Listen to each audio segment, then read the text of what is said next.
우아하고 품격 있는 일상교육의 모든 것. 라이프스타일 교육TV 김은영입니다. 오늘은 벌써 1월 8일이네요. 어제 폭설이 내린 데다가 한파가 몰려와서 다들 고생이 많았는데 저는 서울에서 지인이 내려와서 같이 대전에 있는 계룡산 동학사에 다녀왔어요. 파랗게 언 하늘과 그리고 나무와 그리고 기왓장 위에 소복히 쌓인 눈을 바라보면서 준비해간 영국산 홍차와 다쿠아즈를 같이 먹었는데 정말 너무 아름다웠어요. 그 맛이 아름다워질 수 있다는 걸 처음으로 경험해 본 것 같아요. 오늘 새벽엔 오랜 지인인 설해수 카페 김정희 대표님이 보내신 커피를 내려서 마시고 있는데 이 또한 너무 아름다운 느낌이 드네요. 다른 것보다도 이 커피를 보내신 그분의 마음 너무 따뜻하고 행복해지는 것 같아요.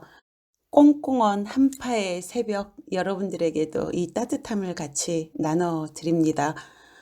여러분들 균군 네트워크라고 하세요. 이 나무들이 뿌리로서 서로 양분을 주고받고 사인을 주고받고 대화를 나눈다고 하는데 어찌 보면 우리들이 서로 소통하고 마음을 나눠가는 것도 바로 우리 마음속에 있는 이러한 사람에 대한 믿음과 신뢰 이런 것들이 네트워킹 되어져 있는 것은 아닌가라는 생각이 듭니다. 어쨌든 사람은 서로 교류하지 않으면 사람만이 아니라 모든 살아있는 생명들은 이렇게 서로 교류하고 서로 보듬는 마음이 없으면 살아갈 수가 없는 것 같아요.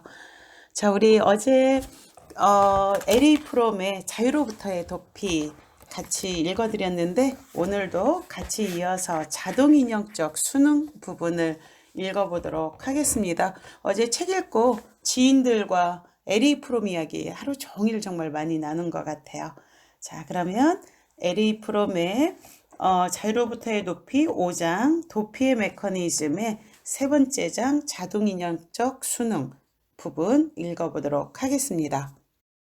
우리가 지금까지 논해온 메커니즘에서 개인은 외부 세계의 압도적인 힘에 비해 자신이 무력하다는 느낌을 극복하기 위해 자신의 본래 모습을 포기하든가 또는 외부 세계가 더 이상 위협적이지 않도록 타인을 파괴하든가 하였다.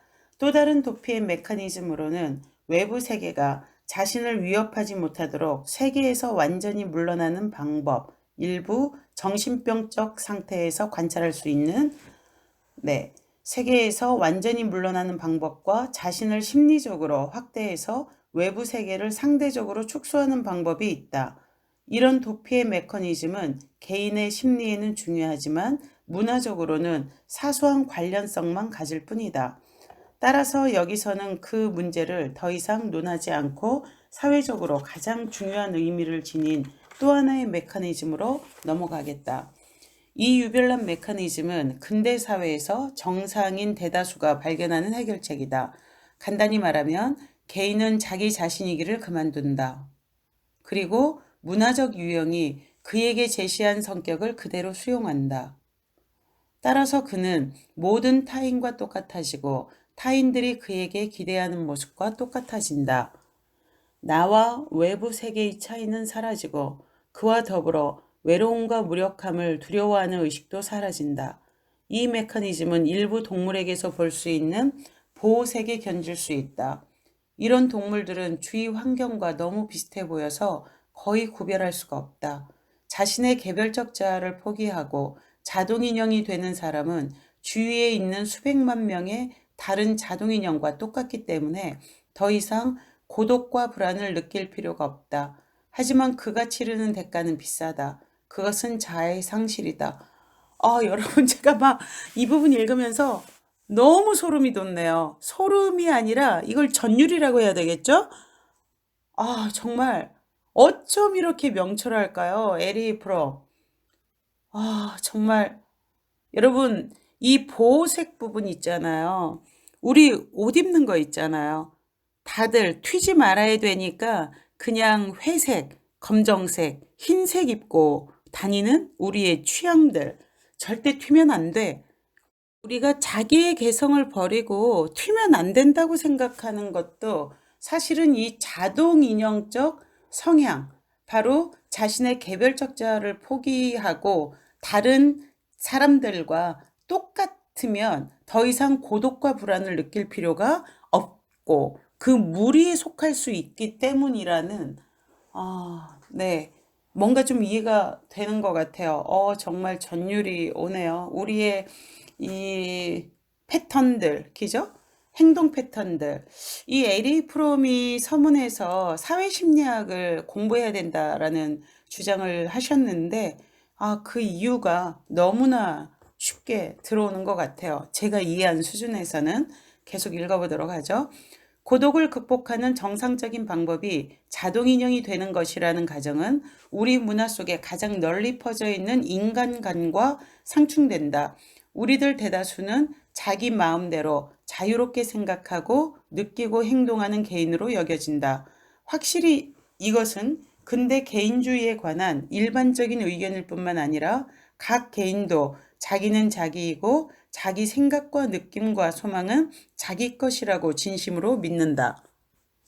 물론 우리들 중에는 진정한 개인도 있지만 대부분의 경우에 이 신념은 하나의 환상이며 게다가 이 같은 사태의 원인인 여러 조건을 없애는 것을 방해하기 때문에 위험한 환상이다.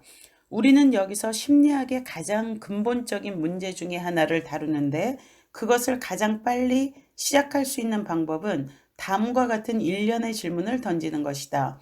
자아는 무엇인가? 단지 자신의 행동이라는 환상만 주는 그 행동은 어떤 성질의 것인가?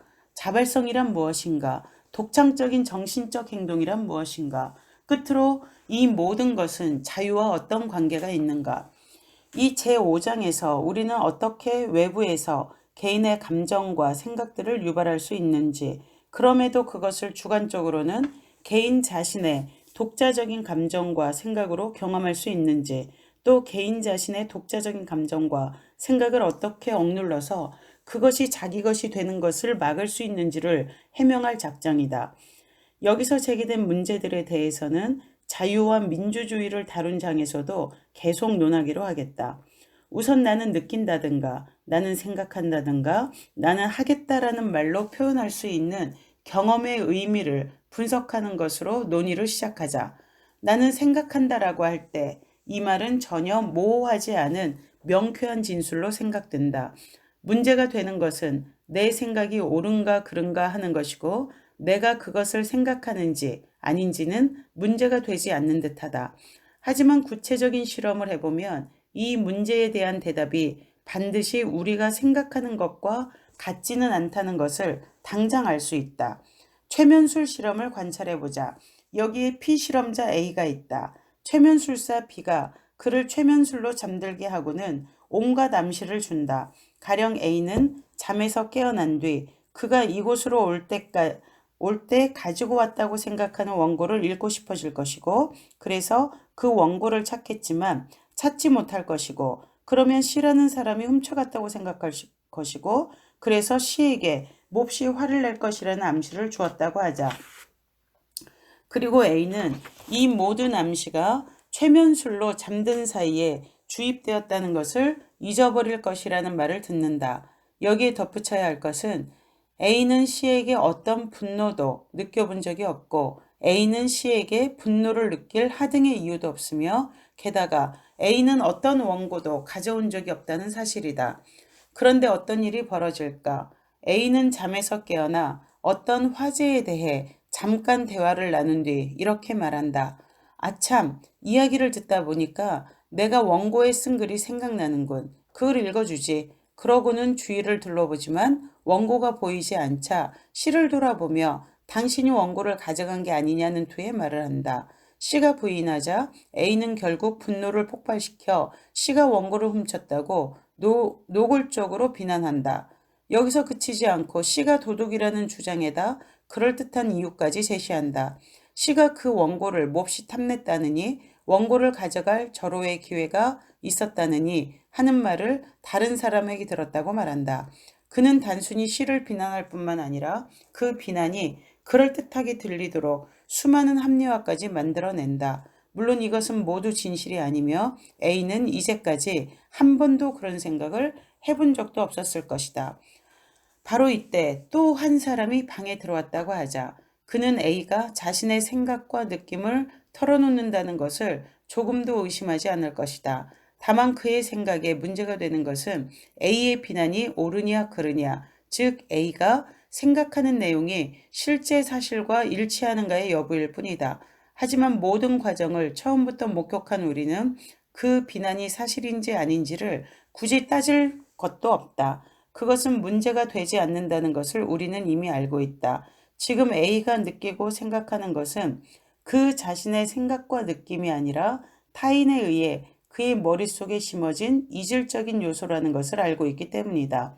실험 도중에 들어온 사람이 도달한 결론은 다음과 같은 것일지 모른다. 여기 있는 A는 자기가 이런 생각을 갖고 있다는 것을 분명히 보여주었다. 그가 무슨 생각을 하고 있는지를 가장 잘 아는 사람은 그이고 그의 진술만큼 그의 느낌을 잘 보여주는 것도 없다.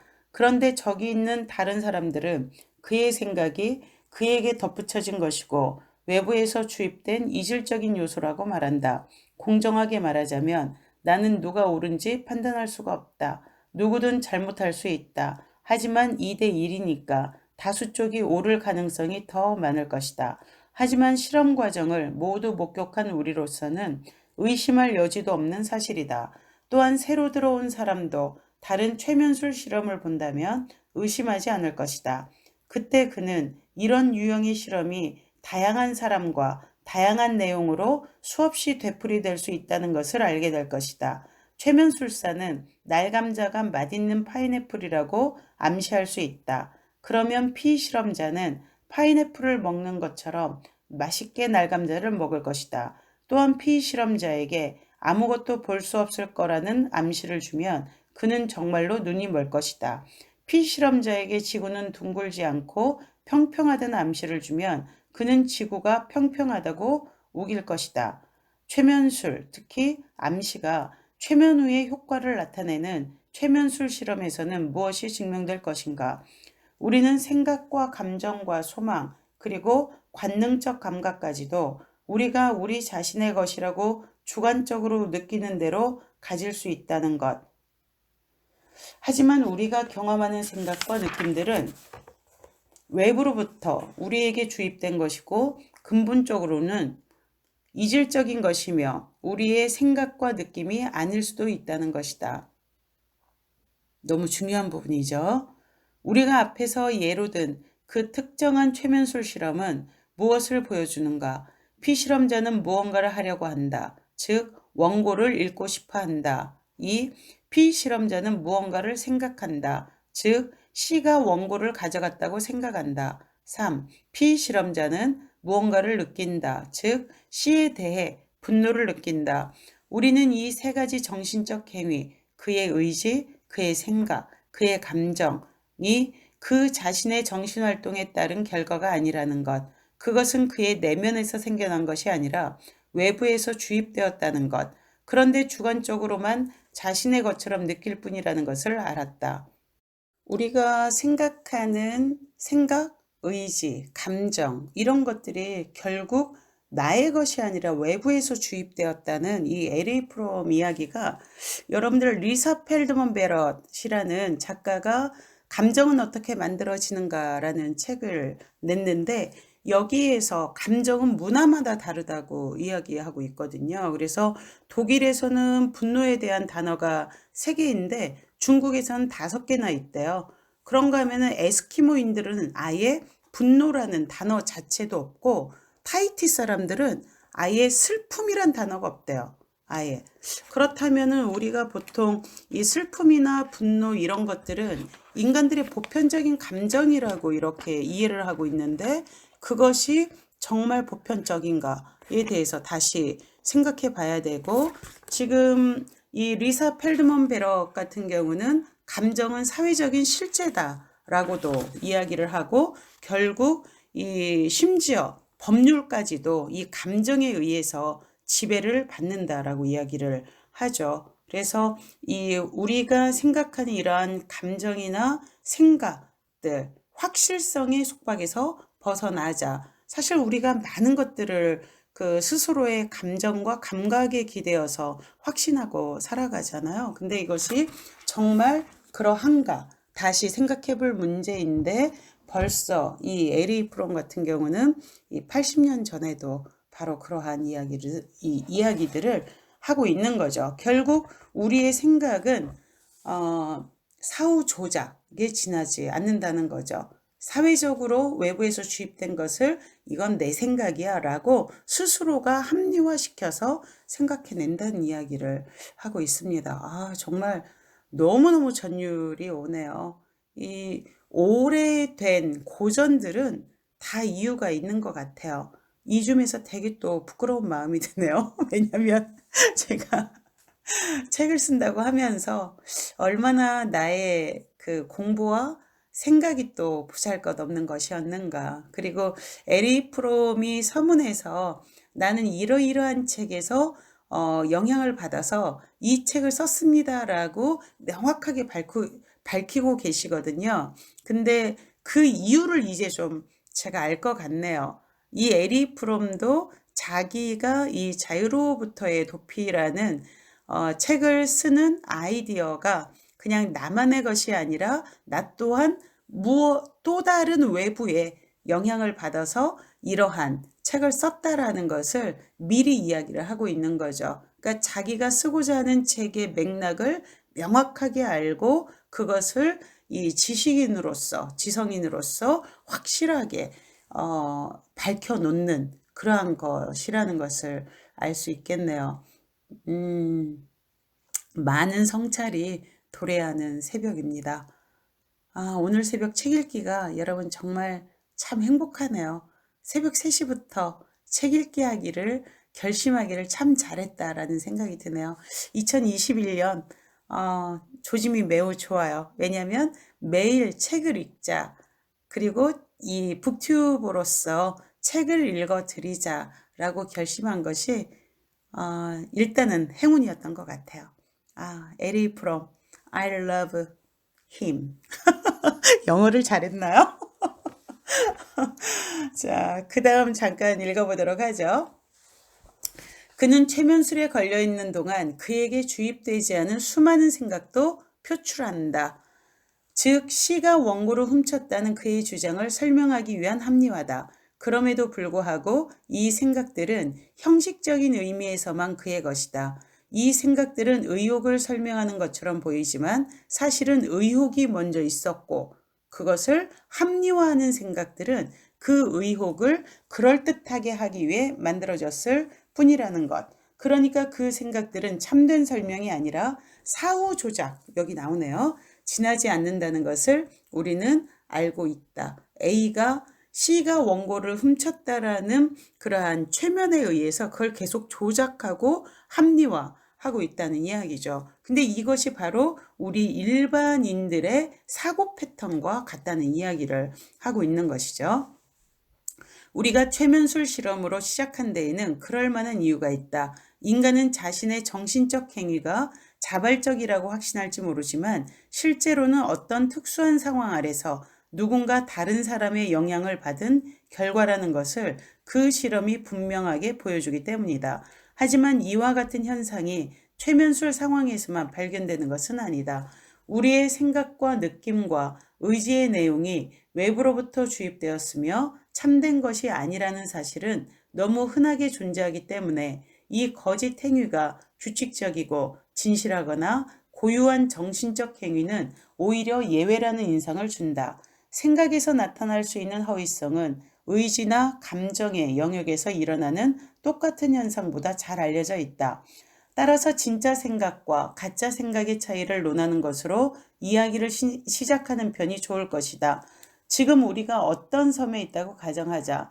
그 섬에는 어부들이 있고 도시에서 온 피서객들도 있다. 그곳 날씨가 어떨지 궁금해서 어부 한 사람과 피서객 2명에게 물어본다. 우리는 그들이 모두 라디오로 일기예보를 들은 것을 알고 있다. 날씨에 대해 경험과 관심이 많은 어부는 우리가 질문하기 전까지 자신의 의견을 정하지 않았다면 그제야 생각하기 시작할 것이다. 어부는 풍향과 기온, 습도 따위가 일기예보에 어떤 의미를 갖는지 알기 때문에 그 여러 요인을 각각의 중요성에 따라 저울질하여 거의 확실한 판단에 도달할 것이다. 그는 아마 라디오의 일기예보를 기억하고 그것을 자신의 의견을 뒷받침하거나 반박하는 자료로 인용할 것이다. 그의 의견이 일기예보와 다르다면 그는 자기가 그런 의견을 갖는 이유를 특별히 주의 깊게 따져볼지도 모른다. 그리고 여기가 중요한 점인데 그가 우리에게 말하는 것은 그 자신의 의견이고 그 자신이 생각한 결과라는 사실이다. 도시에서 온 피서객 가운데 첫 번째 사람에게 의견을 물었을 때 그는 자기가 날씨에 대해 잘 모르고 또한 날씨에 대해 뭔가 알아야 한다는 강박감도 전혀 느끼지 않는다는 것을 알고 있다.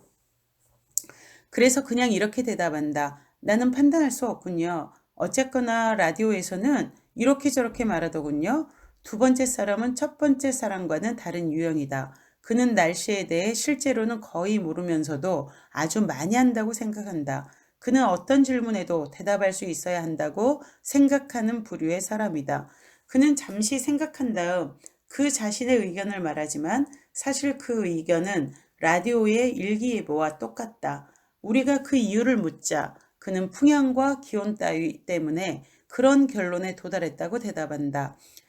이 사람의 행동은 겉으로만 보면 어부의 행동과 똑같다. 하지만 좀 더 깊이 분석해보면 그가 일기예보를 듣고 받아들였다는 게 분명해진다. 하지만 날씨에 대해 그 자신의 의견을 가져야 한다는 강박감을 느낀 나머지 자기가 다른 권위자의 의견을 그저 되풀이할 뿐이라는 사실을 잊은 채 자신의 생각을 통해 그 의견에 도달했다고 우긴다. 그는 우리에게 제시한 이유가 그의 의견보다 먼저 존재했다고 생각하고 있지만 그가 제시한 이유들을 검토해보면 그가 미리 어떤 의견을 가지고 있지 않았다면 그런 이유로 날씨에 대해 어떤 결론에 도달할 수는 없었으리라는 것을 알 수 있다. 사실 그 이유들은 그가 스스로 생각해서 그런 의견에 도달한 것처럼 보이게 하는 기능을 가진 가짜 이유에 불과하다. 그는 스스로 의견에 도달했다는 환상에 빠져 있지만 실제로는 권위자의 의견을 채택했을 뿐이면서도 이 과정을 스스로 깨닫지 못하고 있는 상태다. 날씨에 대해서는 그가 옳고 어부가 틀릴 가능성도 많지만 그럴 경우에도 옳은 것은 그 자신의 의견이 아니다. 반면에 어부는 그 자신의 의견에서 실수한 것일 뿐이다. 굉장히 중요한 이야기를 하고 있네요. 정말 오늘 아침 독서는 정말 전율 그 자체네요. 여러분, 그 다음 분야에 대해서, 그 다음 부분에 대해서 우리가 조금 더 읽어봐야 될 것 같아요. 어떤 주제, 가령 정치에 대한 사람들의 의견을 살펴보면 여기에서도 똑같은 현상을 관찰할 수 있다.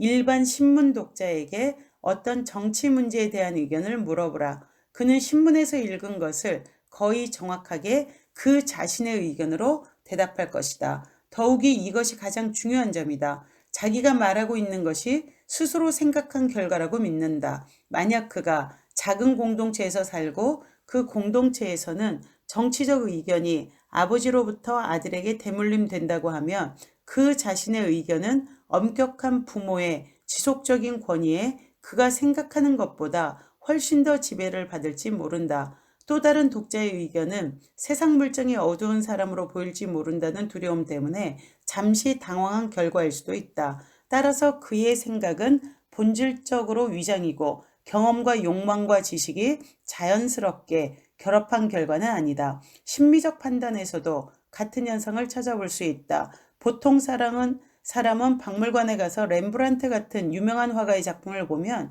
그림이 아름답고 인상적이라고 판단한다. 그러나 그의 판단을 분석해보면 그는 그림에 대해 어떤 특별한 내적 반응을 느낀 것이 아니라 단지 그림이 아름답다고 생각해야 된다는 것을 알기 때문에 이거네요, 여러분. 그림에 대해 특별한 내적 반응을 느낀 것이 아니라 단지 그림이 아름답다고 생각해야 한다는 것을 알기 때문에 아름답다고 생각할 뿐이라는 것을 알 수 있다. 음악에 대한 사람들의 평가나 지각작용에도 같은 현상이 뚜렷이 나타난다.